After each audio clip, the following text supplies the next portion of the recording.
The sound came first, a racket like 1,000 tin pots being struck at once. It was a frantic, chattering alarm that scraped the nerves and set teeth on edge, the sound the town of Providence Creek had come to associate with Elspeth's folly. But this time, it was different. This time, the sound was met not with curses and slammed shutters, but with a profound, prayerful silence. Men stood in their barren fields, hats in their hands, listening. Women paused on their porches, hands clasped at their aprons, their faces turned toward the dry patch of land at the edge of town. They were listening to the sound of their own salvation, and it was the most ridiculous noise in the world. From the doorway of her small cabin, Elspeth watched her flock pour out into the gray light of dawn. 127 mottled, helmet-headed birds, a roiling river of gray and white, surging into the day. They moved with a purpose that had once looked like madness and now looked like grace. A year earlier, this had all been unthinkable. A year earlier, Elspeth had been a young woman alone, with nothing to her name but 10 acres of scorned earth and the deed her father had left her, a document that felt more like an apology than an inheritance. The land was bad. Everyone knew it. It was high ground, sun-baked and stony, with soil thin as a worn sheet, perched just far enough from the creek to be a misery to water. Her neighbors, the Gundersons and the Picketts, had fields of rich bottomland loam. They pitied her. They said it loud enough for her to hear when she went to the mercantile for flour and salt. A shame, a young woman alone on a patch like that, Mrs. Gunderson would say. Can't grow nothing but rocks and regret. Elspeth would just nod, her face still, her gaze fixed on the cracker barrel, as if she were counting the nails in its staves. She did not say that regret was a luxury she could not afford. She did not say that she had spent her nights walking that land, feeling the pathetic dust under her bare feet, tasting the dry air, and knowing it was all she had. Then came the day Jedediah Smith packed his wagon, his face a mask of bitter defeat. His own homestead, 5 miles farther out, had failed. He was selling everything for pennies on the dollar, desperate for enough cash to get his family back east.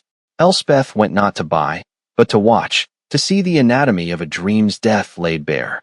And there, in a hastily built pen, was the source of his final humiliation, a flock of guinea fowl. They were ugly things, with featherless heads and strange bony crests, their bodies shaped like teardrops. They shrieked and paced, a storm of nervous energy. Take him, Jedediah pleaded, his voice hoarse. Lord knows nobody else wants the noisy devils, the men standing around laughed. Worse than coyotes for noise, one said. And tougher to eat than boot leather, another added. Elspeth watched them. She saw how they moved, their heads darting, their eyes sharp and black. She saw them pecking incessantly at the ground, ignoring the feed Jedediah had thrown them. They were hunting. While the men saw worthless noise, Elspeth saw tireless industry. She remembered something her grandmother used to say, a whisper from a childhood spent on a different, greener farm. Some creatures work for you, and some work with you. The arithmetic was simple. Jedediah wanted $1 for the lot. She had $2 and a handful of change to her name. It was a fool's bargain, trading half her worldly wealth for a pen full of mockery. She did it anyway.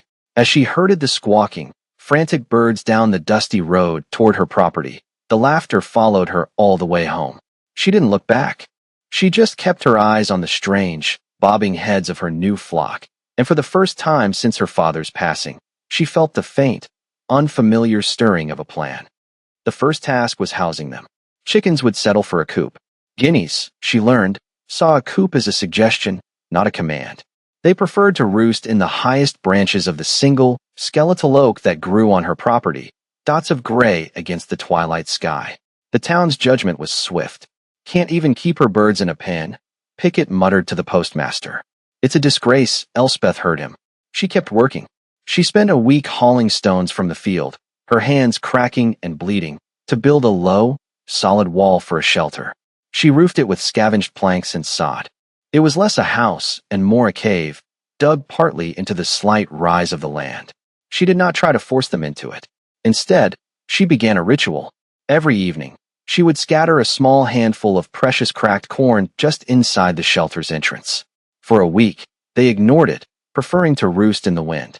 Then one evening, a single bird, bolder than the rest, darted in, snatched a kernel, and darted out. The next night, 3 followed. By the third week, as the autumn nights grew a knife's edge of cold, the entire flock would funnel into the stone shelter at dusk, their soft, conversational clicks replacing the day's frantic alarms. It was her first victory, a secret she kept like a coal banked low under ash. Her only confidant was Old Man Hemlock. He was an immigrant from somewhere in the old country, a place with mountains and hard winters. He lived on a small plot even more marginal than hers, but his garden was a legend. He spoke in a thick, gentle accent, and his words were often gnarled and strange, like the roots of his ancient fruit trees. He came by one afternoon, leaning on the fence, his eyes not on Elspeth but on the birds as they ranged across her field. They moved like a single organism, a flowing tide of gray, pecking, always pecking. "They are good workers," he said, his voice a low rumble. Elspeth, wary of more mockery, just nodded. "Town says they're good for nothing," she said, her own voice tight. Hemlock smiled, a slow parting of his wrinkled lips. "The town knows chickens. A chicken is a servant. It stays where you put it, eats what you give it. It is a stupid bird for a stupid farmer." He gestured with a gnarled hand toward the guineas. "This is not a servant. This is a partner. It knows the land. It finds its own food. You must learn what it is trying to tell you." He looked at her then, his pale blue eyes sharp and kind. "The land speaks," he said, the words falling like seeds into soil. "A good animal speaks the language of the land it needs. You only have to learn to listen." The advice was as strange as the man himself, but it settled in Elspeth's mind.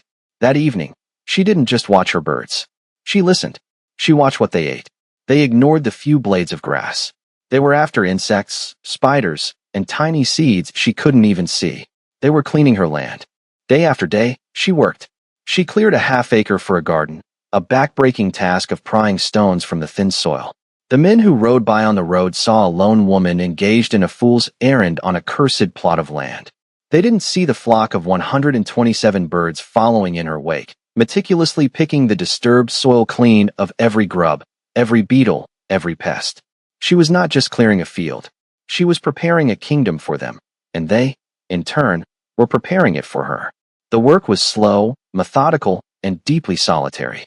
It was a rhythm of digging, hauling, and watching, punctuated by the steady, industrious chatter of the guineas. The loneliness was a physical presence, a weight in the quiet cabin at night. But then, in the mornings, the clamor of the birds would begin, and she would rise, not alone, but as a keeper, a partner in a strange and noisy enterprise. By June, her garden was a shock of green against the dun-colored land. While Mrs. Gunderson was complaining at the mercantile about the squash bugs that had decimated her vines and Pickett was grumbling about the beetles on his potatoes, Elspeth's plants were thriving. They were strong, unbothered, and vibrant. The guineas were the reason. They patrolled the edges of the garden relentlessly, a feathered perimeter guard that devoured every crawling, creeping thing that dared approach. They never touched the plants themselves, seeming to understand the boundary between their world and hers. This was her second secret, and it was harder to keep. The vibrant green of her garden was visible from the road. One afternoon, a small, tow-headed boy appeared at her fence line. He was Finn, the youngest son of a sharecropper family with too many mouths and not enough bread. He was maybe 10, with eyes that saw everything. He wasn't looking at the garden. He was staring, mesmerized, at the birds. "They're funny looking," he said, without preamble. "They are," Elspeth agreed, not stopping her work of hilling up her potatoes. "What are their names?" Elspeth paused. She'd never thought of naming them. They were a collective, a flock, a tool. "They don't have names," she said. Finn looked horrified. "No names? But how do you tell them apart?" He pointed to a large male with a particularly proud wattle. "He looks like a general. You should call him General. And that one, the one that's always lagging behind. She's pokey." From that day on, Finn became a regular presence. He would show up after his chores were done, his small face serious, and undertake the solemn task of naming the flock. He had a genius for it. There was Screech, Chatterbox, Tripwire, and a trio of identical birds he called the Three Grays. He named a bossy female matron and her constant companion, Shadow. Elspeth found the exercise ridiculous, but she didn't stop him. The boy's quiet chatter was a welcome antidote to the town's scorn, and his affection for the birds humanized them in her eyes. They were no longer just a unit of labor. They were General and Pokey and the rest of the 127. Finn's presence softened the edges of her solitude.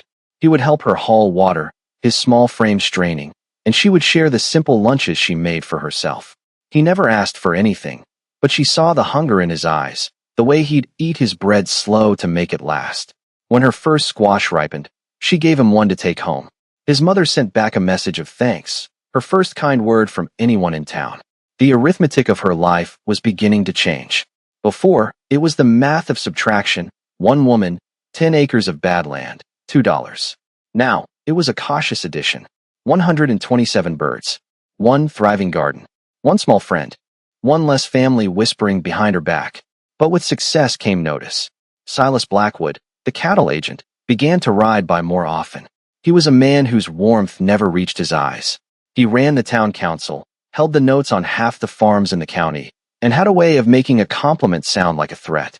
He stopped his horse at her fence one July afternoon, taking in the sight of her heavy-laden tomato vines. "Well, I'll be," he said, his voice thick with false bonhomie. "Looks like you've worked a miracle here, little lady." Elspeth wiped sweat from her brow with the back of a dirty forearm. "The land's not as bad as people think." Blackwood's eyes weren't on the garden.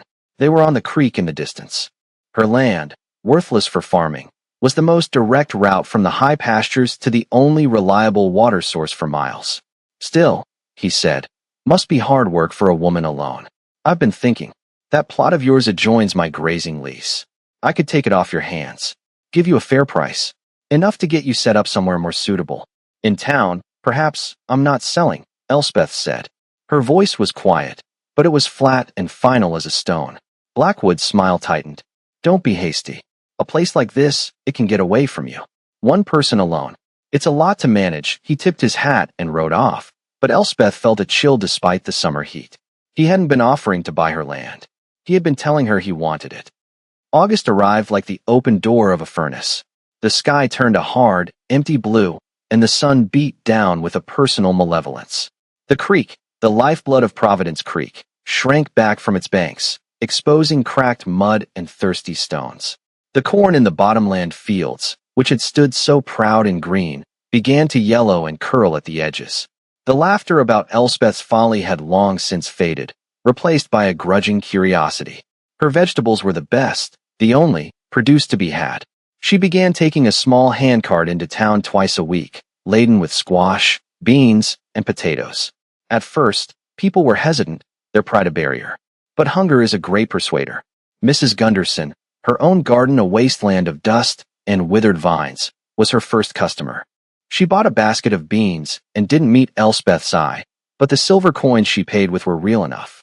Soon, a small crowd would be waiting for her. She set her prices fairly, lower than the mercantiles, and her cart was always empty within the hour.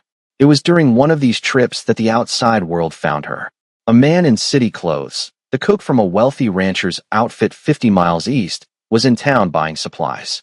He saw the quality of her produce, the deep color of her tomatoes, the flawless skins of her potatoes. "Where did these come from?" he asked, his voice sharp with professional interest. "My place," Elspeth said simply. "How is it you have no insect damage?" "The grasshoppers have stripped everything bare out east." Elspeth looked at the faces around her. She could have told the truth. She could have explained the perimeter guard of shrieking, mottled birds. But she remembered Old Man Hemlock's quiet counsel and the value of a secret kept. "I've just been lucky," she said. The cook bought everything she had left. He paid her a premium and asked if she could supply his ranch directly. It was a turning point. The arithmetic in her head spun wildly. The income was more than she had ever imagined. It was enough for winter supplies, for new boots, for a real fence. It was the math of security. Her success did not go unnoticed by Silas Blackwood. He saw her card, saw the city cook handing her a wad of bills. His visits became more frequent, his tone less avuncular. "You're doing well," he said, stopping by her fence again. His eyes scanned her property, not with admiration, but with calculation. "But a dry spell like this, it can turn. What happens when your well gives out? My offer still stands. I'd even raise it a little. Out of neighborly concern, of course. My well is deep," she replied, which was true. "And I'm not selling." His face hardened for a fraction of a second before the smile slid back into place. "A stubborn woman is a poor woman in the end, Miss Elspeth." Remember that his threat, veiled as it was clear. He was a man used to getting what he wanted, and he wanted her land. The drought was his ally. He believed it would break her, that it would parch her well and wither her garden, forcing her to accept his pittance. What he did not yet know was that the drought was about to unleash a far greater problem, and Elspeth, alone on her rocky patch of land, was the only one with the answer. She felt the shift before anyone else did. The air grew thick and still. The birdsong of the larks and sparrows fell silent. The only sounds were the wind and the constant, vigilant chatter of her own flock. Something was coming. The first sign was subtle. The Gundersons' best milk cow, Bessie, went off her feet. She stood listless in the parched pasture, head hanging low. 2 days later, she was dead. Mr. Gunderson, his face grim, said it was the heat. But when Pickett lost 2 steers in the same week, a new word began to be whispered in town. Ticks. It was not an unfamiliar scourge. Every few years, a bad season would bring them out. But this was different. The drought had concentrated the deer and other wildlife around the shrinking creek, and with them came a tide of hungry pests. These weren't the usual dog ticks. They were smaller, darker, and they carried a fever that burned through a herd like fire. At first, it was just the cattle. Blackwood's herds, the largest in the county, were hit hardest. He ordered his men to burn the pastures, sending plumes of acrid smoke into the cloudless sky. It didn't work.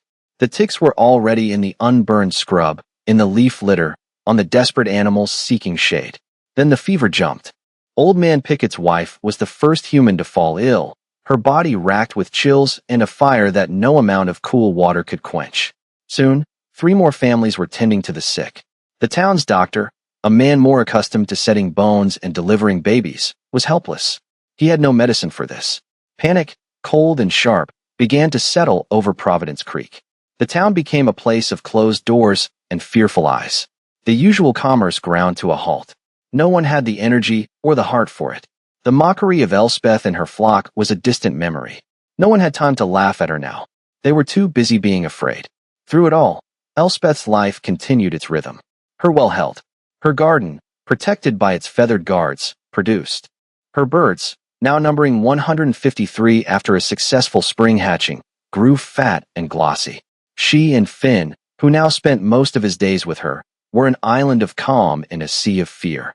Finn's family was blessedly untouched, living on the far side of town, but he brought stories of the sickness, his young face tight with worry. One afternoon, as Elspeth was mending a tear in her apron, she noticed something.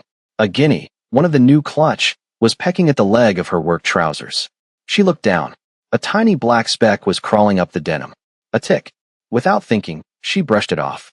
The guinea snatched it from the air before it even hit the ground. A sudden, stunning thought struck her. She called Finn over. "Help me catch one," she said, her voice urgent. "General, he's the slowest." Together, they cornered the big male bird. Elspeth held him, his strange, reptilian feet surprisingly strong, while Finn gently parted the feathers around his neck and belly. The boy gasped.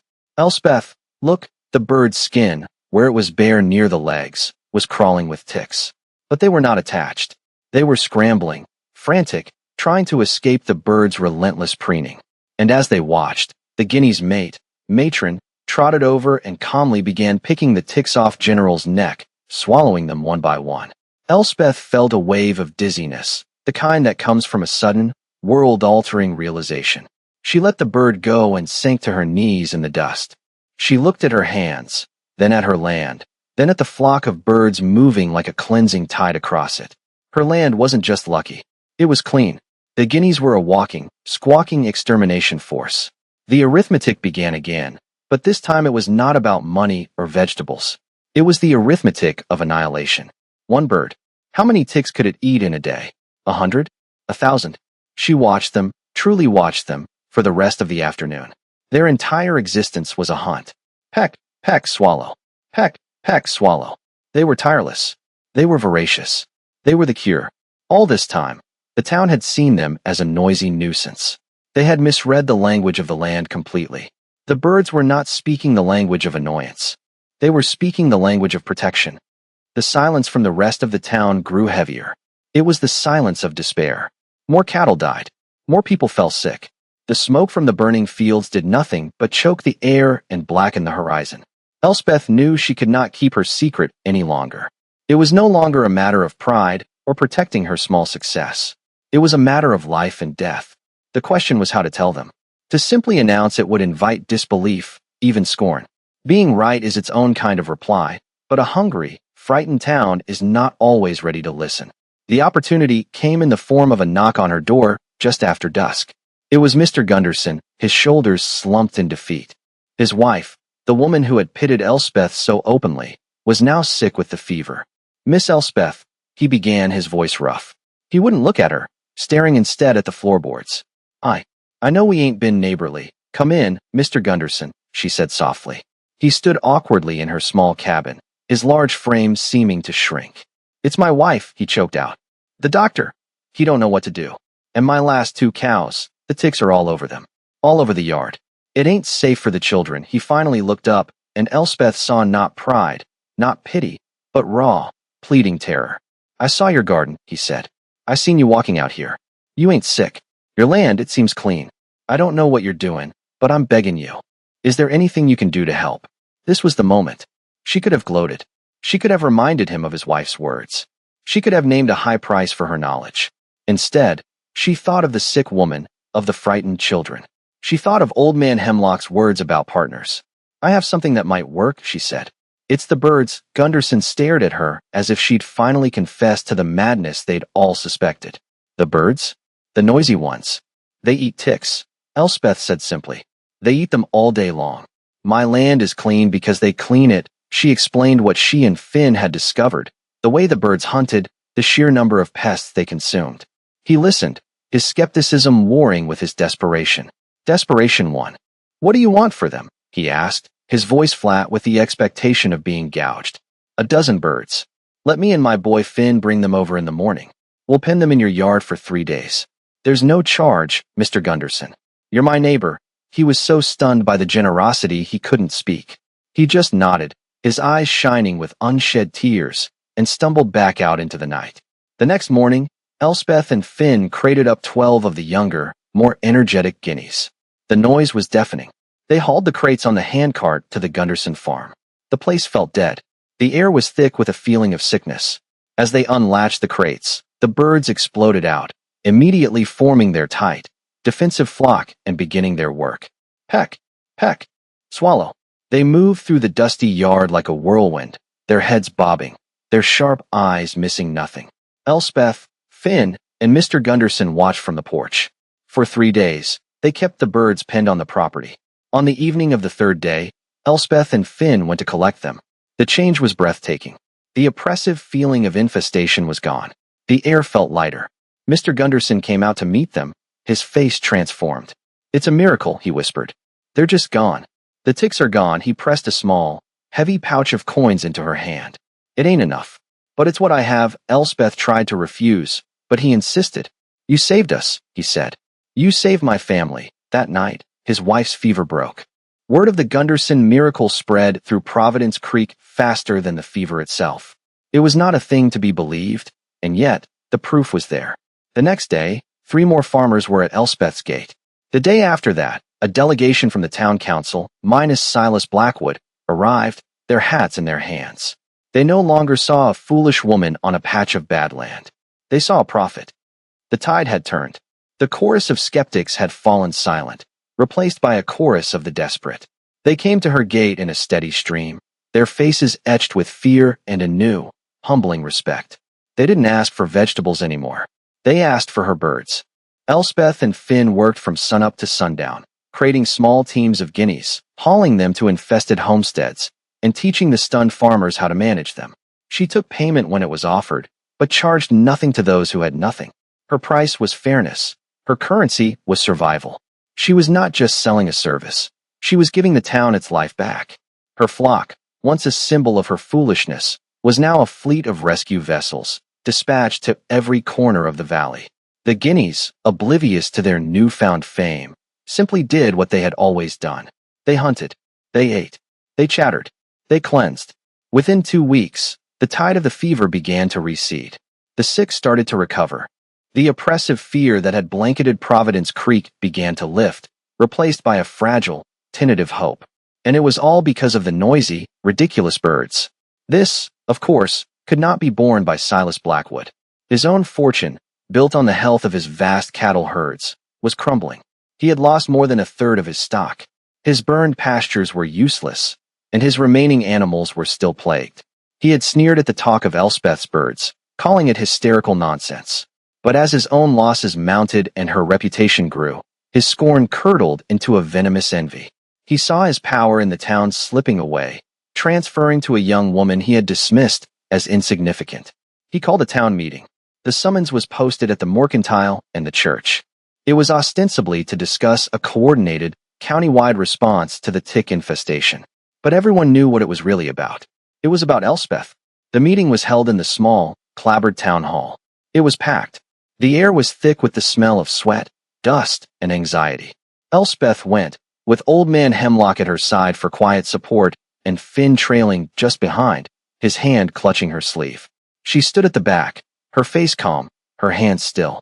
Blackwood stood at the front, behind a heavy oak table. He looked exhausted and angry. He opened the meeting with a grim accounting of the losses, the cattle, the crops, the human cost. Then he turned his attention to the solution. There are rumors, he began, his voice dripping with condescension, of a folk remedy. Of certain birds, he looked directly at Elspeth. And while some have had temporary, small-scale success, a true crisis requires a coordinated, official response. We cannot rely on one person's hobby. He proposed a plan. The town council would assume control of all useful assets in the fight against the ticks. They would create a single, managed flock from Elspeth's birds, to be deployed by his men, according to his direction. As the primary stakeholder in the cattle industry, he was the logical choice to lead the effort. He finished by saying the town would, of course, compensate Miss Elspeth for her birds. He named a price. It was insultingly low, barely more than what Jedediah Smith had asked for them a year ago. A stunned silence fell over the room. They had come to her for help, and now the wealthiest man in the county was trying to rob her in public. That ain't right. A voice called from the crowd. It was Mr. Gunderson. Those birds saved my family. She asked for nothing. She is one person alone. Blackwood boomed, his composure cracking. She cannot manage an effort of this scale. What does a lone woman know of logistics, of pestilence control on a county-wide basis? He sneered. She has what, 100 birds? It's a drop in the ocean, 153, actually, Elspeth said. Her voice was not loud, but it cut through the room like a clean knife. Everyone turned to look at her. She stood straight, her chin up, meeting Blackwood's furious gaze without flinching. And they aren't for sale. A gasp went through the room. No one spoke to Silas Blackwood like that. His face, already ruddy, darkened to a deep, dangerous purple. You refuse to help this town in its hour of need? He roared, trying to turn the crowd against her. I refuse to be cheated, Elspeth said, her voice still level and calm. And I refuse to let one man decide who gets help and who doesn't. She took a step forward, and the crowd parted for her, as if she were Moses at the Red Sea. Finn stayed right with her, a small, fierce shadow. My birds are not a folk remedy, Mr. Blackwood. They are the answer, and they will be shared with everyone who needs them. Fairly. She then laid out her own plan. It was simple, practical, and generous. She would divide her flock into 10 smaller flocks. Each flock would be loaned to a group of neighboring families for 1 week. They would be responsible for moving the portable pens from pasture to pasture, from yard to yard. At the end of the week, they would pass the flock to the next group of families. Finn would keep the schedule, and she would oversee the health of the birds. The only price was that each family had to provide a share of grain for the birds' upkeep and contribute 1 day of labor to building more mobile shelters.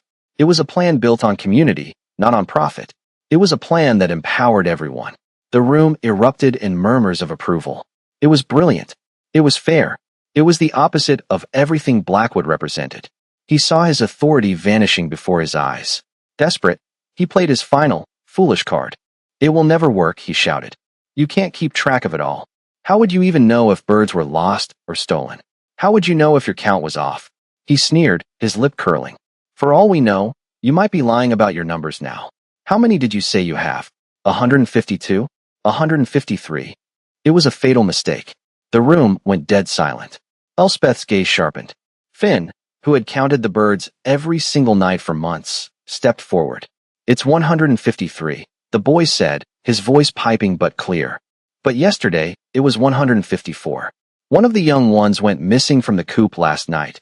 Elspeth looked directly at Blackwood, and a slow, cold understanding dawned in her eyes. Yes, she said, her voice soft but carrying to every corner of the room. One went missing. How did you know the count might be off, Mr. Blackwood? The implication hung in the air, heavy and damning. How could he know a bird was missing unless he was the one who took it? To test her? To see if she was as meticulous as people claimed? His face went pale. He had been caught by his own arrogance. He opened his mouth, but no words came out. He was exposed, outwitted by the very woman he had sought to crush. Mr. Gunderson stood up, his face hard as granite. I think Mr. Blackwood has lost enough cattle for one season. Maybe he ought to focus on his own fences. A wave of quiet, affirmative laughter rippled through the hall. It was not the cruel laughter that had once followed Elspeth. It was the laughter of a community finding its strength, of a bully getting his due. Silas Blackwood, for the first time in his life, was speechless. He grabbed his hat and stalked out of the town hall, the weight of 100 accusing stares on his back. The meeting was over. Blackwood had lost. Elspeth had not so much won as she had simply prevailed by being steady, fair, and right. In the weeks that followed, Elspeth's plan went into motion. It worked with the simple, elegant precision of a well-oiled machine. The lending flocks, as they came to be called, rotated through the valley. The sight of the mottled birds and their mobile pens became a symbol of recovery. The sound of their chattering, once an annoyance, became the sound of hope. The fever vanished completely. The remaining cattle grew healthy. The ticks, once a biblical plague, became a rarity. Children could once again play in the grass without fear. Providence Creek came back to life. Elspeth became the quiet, undisputed heart of the town. She never sought power, but authority settled on her shoulders as naturally as a shawl. People came to her not just for the birds, but for advice. Her opinion was sought on planting times, on water conservation, on the simple, practical arithmetic of survival. She spoke little, but when she did, people listened. They had learned, the hard way, that she saw things they didn't. She understood the language of the land. Silas Blackwood was a broken man. His reputation was shattered, his arrogance exposed as hollow. He sold off the remainder of his herd at a massive loss and was rarely seen in town again. The power he had wielded for so long had evaporated in a single evening, undone by his own greed and a young woman's quiet resolve. Finn was no longer the sharecropper's hungry boy. He was Elspeth's acknowledged apprentice, the keeper of the flocks. He had a ledger where he tracked the rotation of the birds, the grain contributions, and the new hatchlings. He walked with a new confidence, his small frame filled with a sense of purpose. He was no longer an outcast, but a vital part of the town's machinery. One evening, as the autumn sun bled across the horizon, painting the sky in shades of orange and rose, Elspeth stood on the rise of her land. Old Man Hemlock was with her, leaning on the fence he had leaned on so many months before. Finn was nearby, carefully latching the door to the stone shelter where the home flock was settling in for the night. Below them, in the Gundersons' pasture, one of the lending flocks moved through the twilight, a living, breathing tide of gray against the greening grass. You did a good thing, Hemlock said, his voice a quiet rumble. You could have taken much. You chose to give much. It was the only choice, Elspeth said. It was true. The thought of hoarding her discovery, of profiting from her neighbor's terror, had never seriously crossed her mind. To do so would have been a betrayal of the land itself, of the partnership she had forged with her strange, noisy flock. She had learned their language, and it was not a language of greed.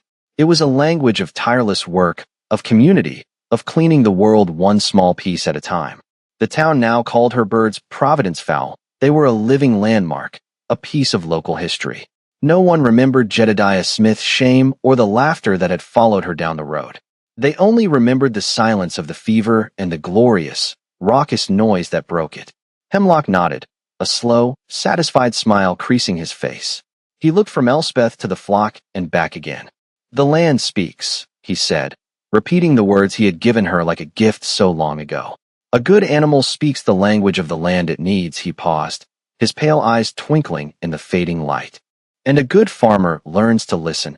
Elspeth looked out at her 10 acres, no longer a patch of scorned earth, but the heart of a healed community. She listened to the soft, conversational clicks of the birds settling for the night, a sound that was now as comforting as a lullaby. She had listened, and the whole world had changed. The following spring, the rains returned. The creek swelled to its banks, and the land, cleansed and rested, exploded in a riot of green. The pastures had never been so lush, the wildflowers never so vibrant. The memory of the drought and the fever was still there, a shadow that made the present brightness all the more precious. Elspeth's flock had grown. Through careful management and the community's shared effort, the original 153 had become nearly 400. The lending flocks were a permanent institution, rotating through the valley as a preventative measure, a constant, chattering assurance that the plague would not return. Her garden, too, had expanded. With the income from her produce and the fair payments she'd received for her flock services, she'd been able to buy the adjoining 10 acres, a scrubby plot that had belonged to a speculator who'd abandoned it years ago. She and Finn, now taller and with the first hints of a young man's build, worked it together. They weren't clearing it for crops, but seeding it with native grasses and clover, creating a perfect, expanded territory for the home flock. The town of Providence Creek was transformed. The shared crisis and the communal solution had forged a new bond between the families. The old lines of pride and pity had blurred. Mr. Gunderson now stopped by Elspeth's fence not to offer pity, but to share a new variety of seed he'd acquired. Mrs. Pickett, fully recovered, brought her a freshly baked loaf of bread every Saturday, a silent, weekly offering of thanks. Hunger changes a town, but so does salvation. The prosperity was not just Elspeth's, it was shared. With the cattle herds healthy, the ranches thrived. With the fields safe, the harvests were bountiful.